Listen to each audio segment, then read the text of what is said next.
दूर किसी एक गांव में एक बूढ़ी औरत अपने 2 बच्चों के साथ रहती थी, राधा और रघु। एक दिन अचानक वो बूढ़ी औरत बीमार हो गई। फिर उसने अपने दोनों बच्चों को अपने पास बुलाया और उन दोनों से बोली, बच्चों, आज मेरी तबीयत बहुत खराब है। मैं अपनी जीवन में तो सिर्फ 2 ही चीज़ें कमा पाई हूँ और मेरे पास कुछ भी नहीं है जो मैं तुम दोनों को दे सकूं। उनमें से एक तो है गुलाब का फूल और दूसरा है ये घर।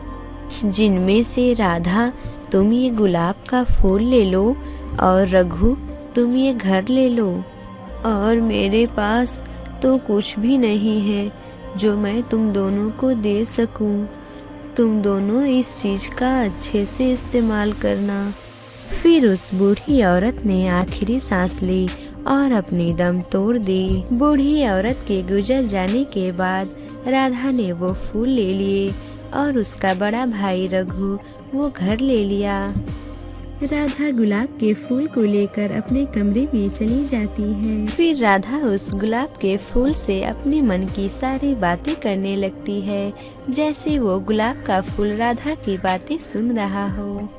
गुलाब के फूल, तुम जानते हो, इस दुनिया में मेरी माँ नहीं रही। इस दुनिया में तुम्हारे और मेरे भाई के सिवा मेरा कोई नहीं है। राधा उस गुलाब के फूल से बहुत सारी बातें कर रही होती है।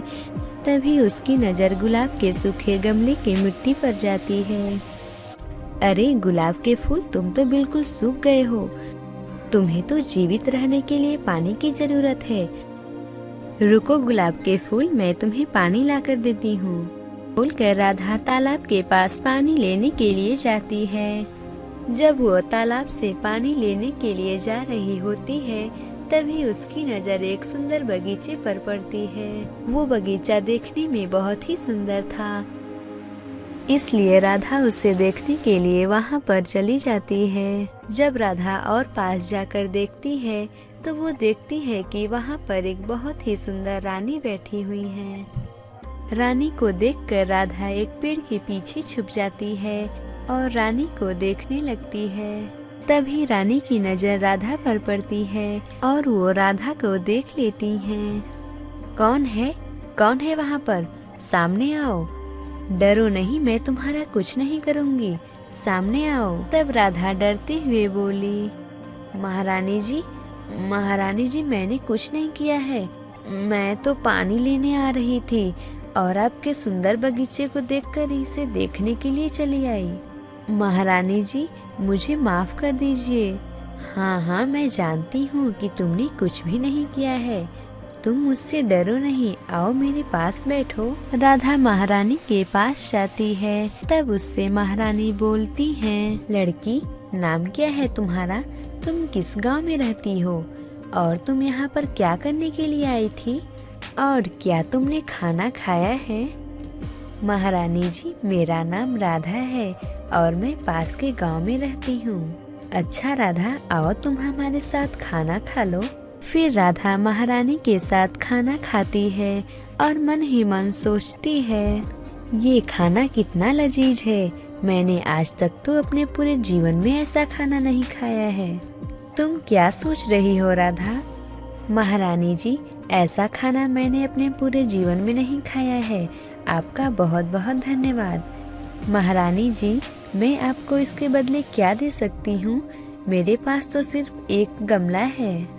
उस गुलाब के गमले के पास मेरे पास और कुछ भी नहीं है। वो गुलाब का गमला मुझे बहुत ही प्यारा है।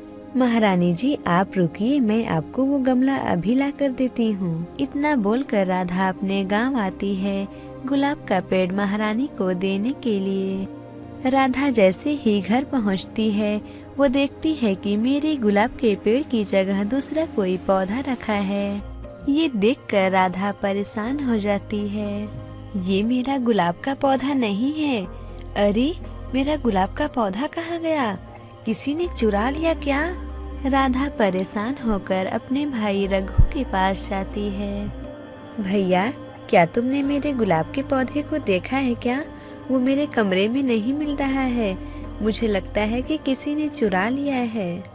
नहीं राधा, मैंने तुम्हारे पौधे को नहीं देखा, तुम ही कहीं रखकर भूल गई होगी।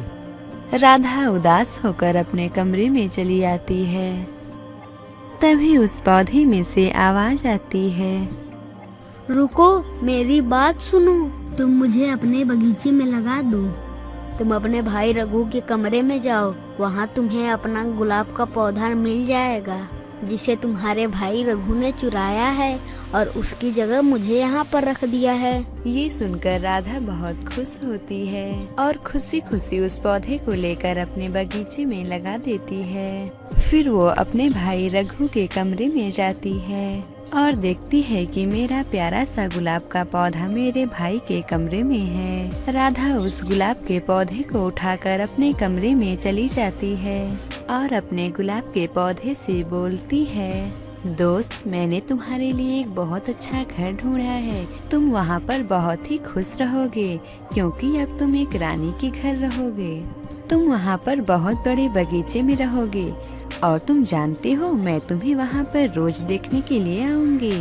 अपने घर तो तुम्हें खुश भी नहीं रख पाती हूँ, इसलिए मैं महारानी को तुम्हें दे देती हूँ। राधा गुलाब के पौधे को लेकर महारानी के पास जाती है और बोलती है, महारानी जी, मैं गुलाब के पौधे को लेकर आपके पास आई हूँ।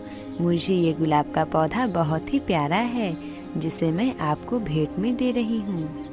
रानी को उस गुलाब के पौधे को देखकर कुछ बीती बातें याद आती हैं। फिर महारानी मन ही मन कहती हैं, अरे ये तो वही गुलाब का पौधा है जो मैं 10 साल पहले उस बूढ़ी औरत को दी थी, जब उस चुड़ैल ने मेरे बेटे को एक गुलाब के पौधे में बदल दिया था। महारानी को उस चुड़ैल की बात याद आ जाती है। 10 साल बाद जब तुम इस गुलाब के पौधे को हाथ लगाओगी तब ये एक सुंदर राजकुमार में परिवर्तित हो जाएगा। फिर महारानी राधा के हाथ से गुलाब का पौधा ले लेती हैं। महारानी जैसे ही उस गुलाब के पौधे को अपने हाथ में लेती हैं, वो एक सुंदर राजकुमार के रूप में बदल जाता है। ये देखकर महारानी और राधा बहुत खुश हो जाती हैं। फिर महारानी राधा से बोलती हैं, मैं तो ये बात बिल्कुल ही भूल चुकी थी कि 10 साल बाद जब मैं इस गुलाब के पौधे को हाथ लगाऊंगी तब ये गुलाब का पौधा एक सुंदर राजकुमार के रूप में बदल जाएगा। राधा, तुम्हारा बहुत बहुत धन्यवाद जो तुम मेरे राजकुमार को मेरे पास पहुंचा दी। तभी राजकुमार राधा से बोलता है, राधा, तुम मेरी सबसे अच्छी दोस्त हो, इसलिए मैं तुमसे विवाह करना चाहता हूँ। राजकुमार की बात सुनकर राधा बहुत खुश होती है। खुशी खुशी राधा और राजकुमार की शादी हो जाती है। इस कहानी से हमें ये सीख मिलती है कि हमें हमेशा दूसरों की मदद करनी चाहिए और दूसरों का देखभाल करना चाहिए। अगर आपको ये कहानी अच्छी लगी हो तो इसे जरूर लाइक करें और इस चैनल हिंदी टेल्स गुरुजी को सब्सक्राइब करें और हमें कमेंट करके जरूर बताएं कि आपको ये कहानी कैसी लगी और लाइक करना तो बिल्कुल मत भूलिए।